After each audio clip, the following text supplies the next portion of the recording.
Pemirsa Intens Investigasi. Menegangkan. Kisru yang terjadi antara Ruben Onsu dan sang mantan istrinya Sarwenda semakin mencengangkan publik. Jagat sosial media mendadak diguncang dengan munculnya dua petisi massal yang masing-masing sudah ditandatangani hampir 150.000 orang dan satunya lagi hampir 60.000 orang. Tak main-main, kedua petisi yang meminta untuk boikot dan cancel Sarwenda dari dunia media sosial semakin naik jumlah yang menandatangani petisi tersebut setiap harinya. Lantas, mengapa cancel culture sosial ini bergulir begitu masif? Dan bagaimana reaksi keras dari Komnas Anak dalam menanggapi gelombang boikot tersebut? Selain itu, Ruben Onsu secara mengejutkan juga resmi melayangkan gugatan hak asuh untuk kedua anaknya ke Pengadilan Negeri Jakarta Selatan. Salah satu poin dalam gugatan tersebut adalah Ruben merasa buah hatinya berada di lingkungan yang tidak aman. Lantas, benarkah dugaan ini bisa jadi bukti kuat bagi Ruben di meja hijau untuk mendapatkan hak asuh kedua anaknya? Lalu, bagaimana kelanjutan laporan Ruben di KPAI? Berbeda dari Sarwenda yang juga melaporkan hal yang sama, benarkah KPAI lebih mendukung langkah Ruben untuk mendapatkan hak asuh kedua anaknya? Pemirsa, bersama Intens Investigasi, kami hadirkan kabar terkini, terpercaya dan teraktual. Tetapi sebelumnya, jangan lupa untuk like, subscribe, dan juga share channel YouTube ini.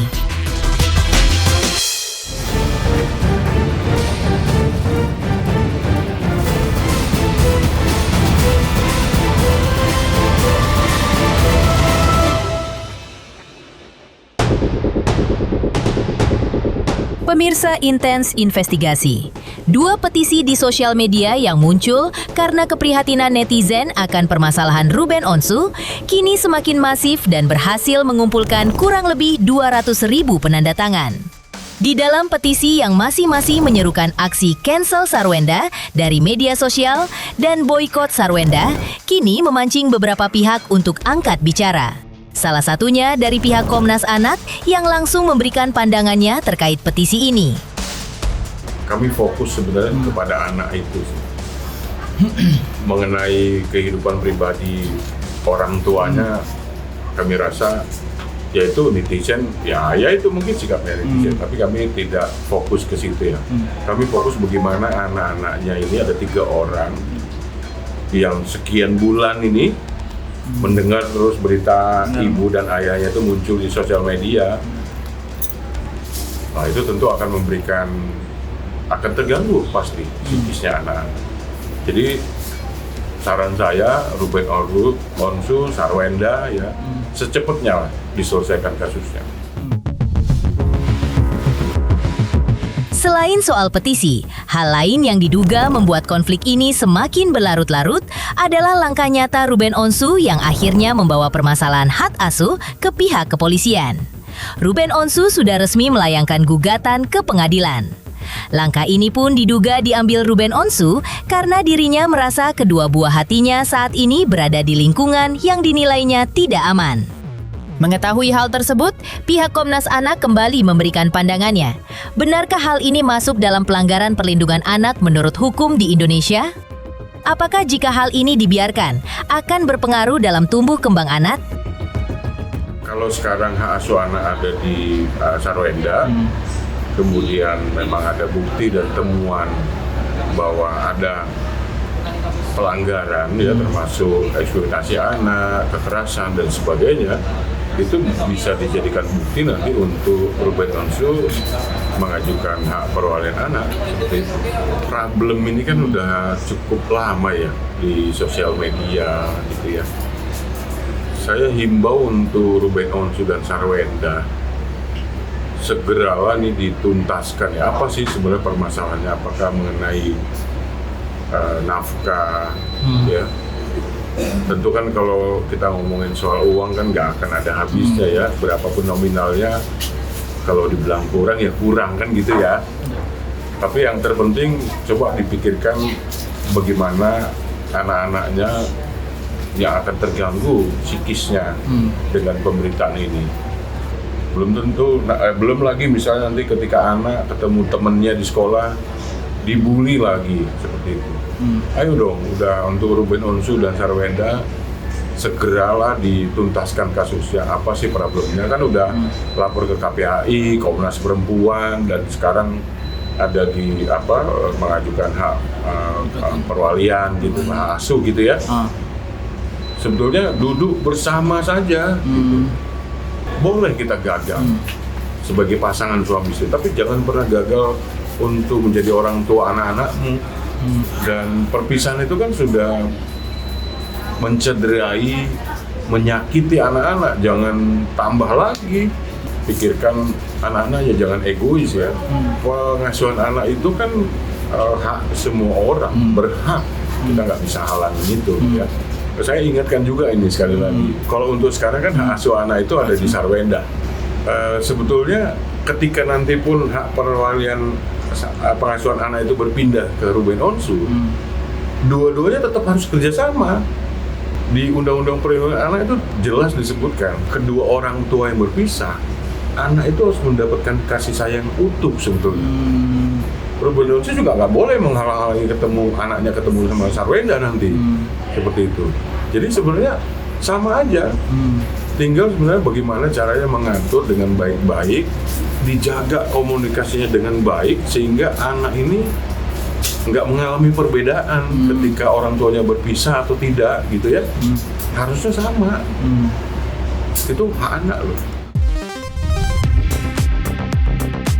Selain itu, secara tegas kuasa hukum Ruben Onsu yaitu Minola Sebayang juga menganggap bahwa petisi di media sosial ini terjadi karena pemikiran masyarakat sudah semakin terbuka lebar dalam melihat fakta serta jejak digital mengenai konflik antara Sarwenda dan Ruben Onsu. Alih-alih meredam suasana dengan menjaga lisan dan meminta maaf, pihak Sarwenda justru dinilainya membuat masalah semakin melebar. Jadi kan semakin kesini mungkin masyarakat semakin terbuka matanya melihat fakta-fakta, bahkan mungkin jejak digital yang selama ini mungkin diabaikan, kemudian dikulik-kulik akhirnya muncul lagi, kan begitu ya.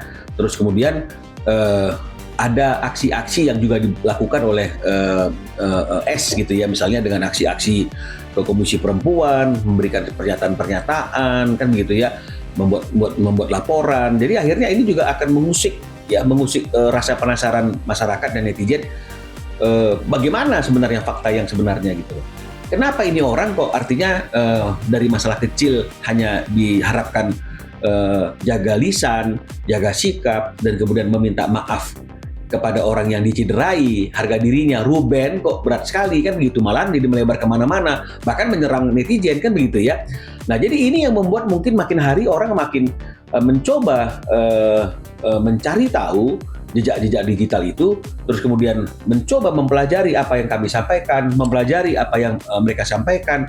Kalau kita kan menyampaikan sesuatu kan selalu kita tunjukkan ini faktanya, ini buktinya.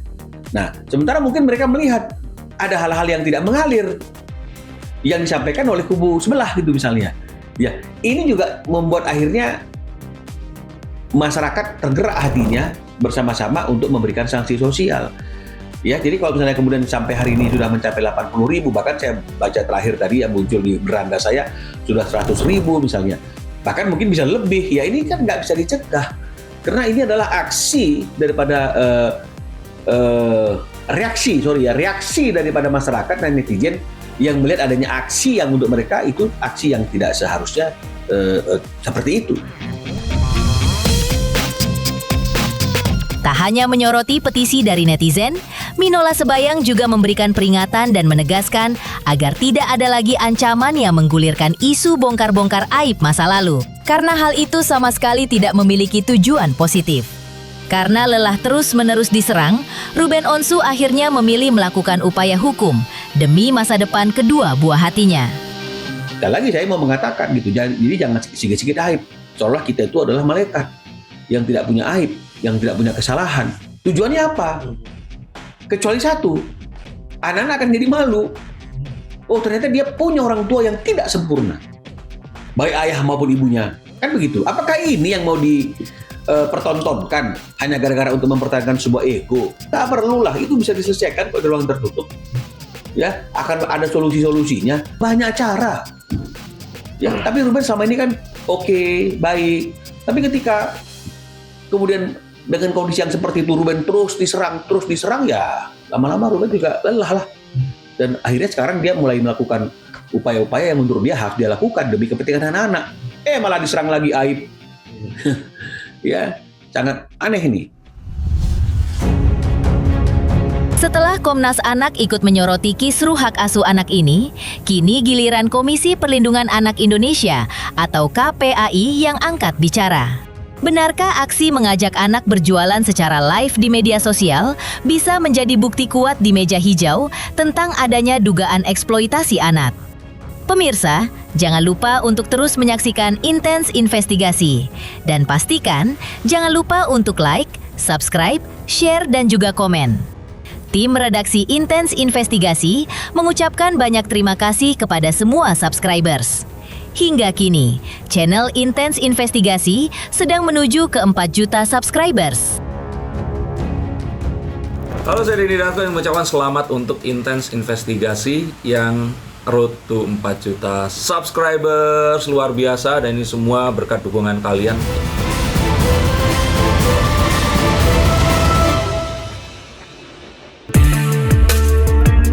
Pemirsa Intens Investigasi, langkah Ruben Onsu yang secara resmi melayangkan gugatan hak asuh anak ke pengadilan memantik reaksi berbagai pihak. Salah satunya datang dari Komisi Perlindungan Anak Indonesia atau KPAI. Menurut Wakil Komisioner Komisi Perlindungan Anak Indonesia Jasra Putra, setiap anak pada dasarnya memiliki hak mutlak untuk mendapatkan kasih sayang dan berinteraksi secara adil dengan kedua orang tuanya. Karena sejatinya tidak ada istilah mantan anak.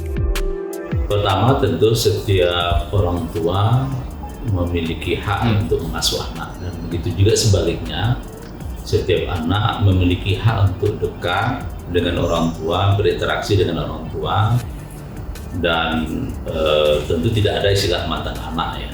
Dan oleh sebab itu, apa yang dilakukan oleh Bapak Ruben ya tentu sebuah hak yang mekanismenya ya tentu sudah tepat ya menurut pengadilan gitu ya.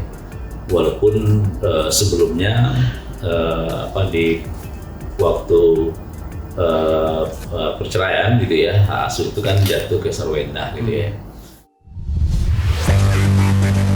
Pernyataan dari KPAI ini semakin memperkuat posisi hukum Ruben Onsu. Terlebih lagi, dalam draft gugatan hak asuh anak tersebut, pihak Ruben Onsu diduga memasukkan beberapa poin krusial. Salah satunya mengenai dugaan eksploitasi anak. Menanggapi poin gugatan yang cukup sensitif ini, KPAI menilai bahwa aktivitas ini memang bisa dijadikan sebagai bahan bukti yang sah di persidangan. Lebih jauh lagi, Komisi Perlindungan Anak Indonesia juga mengingatkan adanya ancaman tindak pidana yang tertuang dalam Undang-Undang Perlindungan Anak tentang eksploitasi.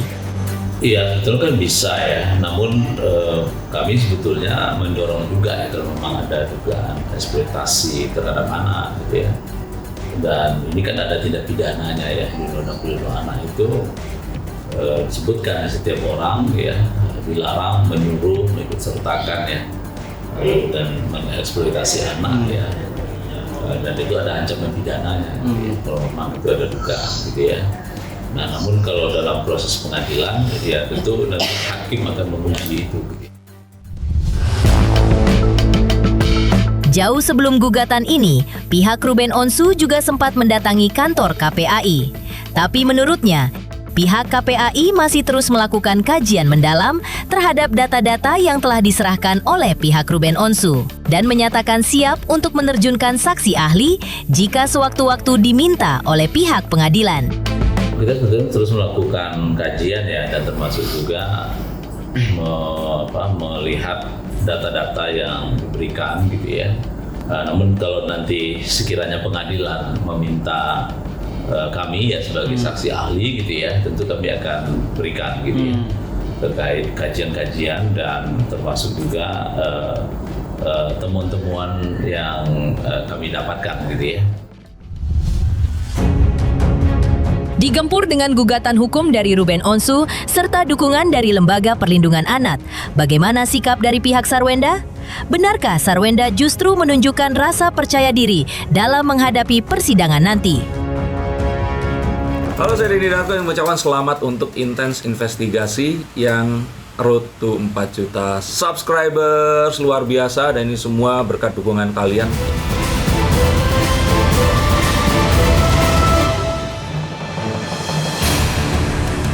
Pemirsa Intens Investigasi, pihak Sarwenda melalui kuasa hukumnya Kris Samsiu menyikapi positif pendaftaran gugatan hak asuh di Pengadilan Negeri Jakarta Selatan. Mereka menyambut baik adanya jalur hukum yang jelas dan berjanji akan membuka fakta-fakta lengkap yang belum pernah disampaikan publik. Kami senang permasalahan ini ada jalurnya, ya, tidak saling berbalas pantun di media yang mana nanti kepentingan anak akan dirugikan, ya. Jadi memang kita sudah cek juga di Pengadilan Negeri Jakarta Selatan, memang sudah ada pendaftaran gugatan hak asuh dari klien Bang Minola, ya, dari Ruben Onsu, ya. Jadi kami akan pelajari dulu, memang kami belum lihat juga apa isi gugatannya, tetapi terkait hak asuh.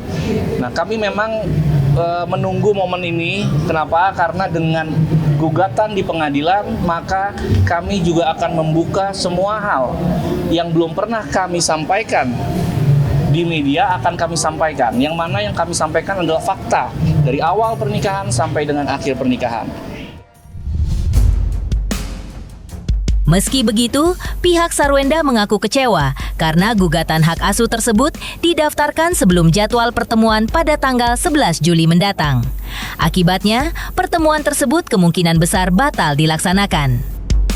Kami sebenarnya ada kekecewaan, yang mana pada tanggal 11 sebenarnya sudah kita jadwalkan untuk bertemu. Ya, tetapi tanggal 11 ini belum terlaksana, sudah ada gugatan, sehingga kemungkinan pertemuan itu akan batal. Kenapa? Ya kami jujur aja, kami bingung. Ya, Bang Minola selalu bilang logikanya di mana gitu. Nah, sekarang kami juga tanya logikanya di mana. Pada saat kami mau duduk bersama, tiba-tiba ada gugatan. Dia sudah sepakat mau duduk tanggal 11 tapi ada gugatan, sehingga kemungkinan besar itu akan batal. Demikian pemirsa, kabar terkini, terpercaya, dan teraktual yang kami hadirkan hari ini. Jangan lupa untuk terus menyaksikan Intens Investigasi. Dan pastikan jangan lupa untuk like, subscribe, share, dan juga komen. Tim redaksi Intens Investigasi mengucapkan banyak terima kasih kepada semua subscribers. Hingga kini, channel Intens Investigasi sedang menuju ke 4 juta subscribers.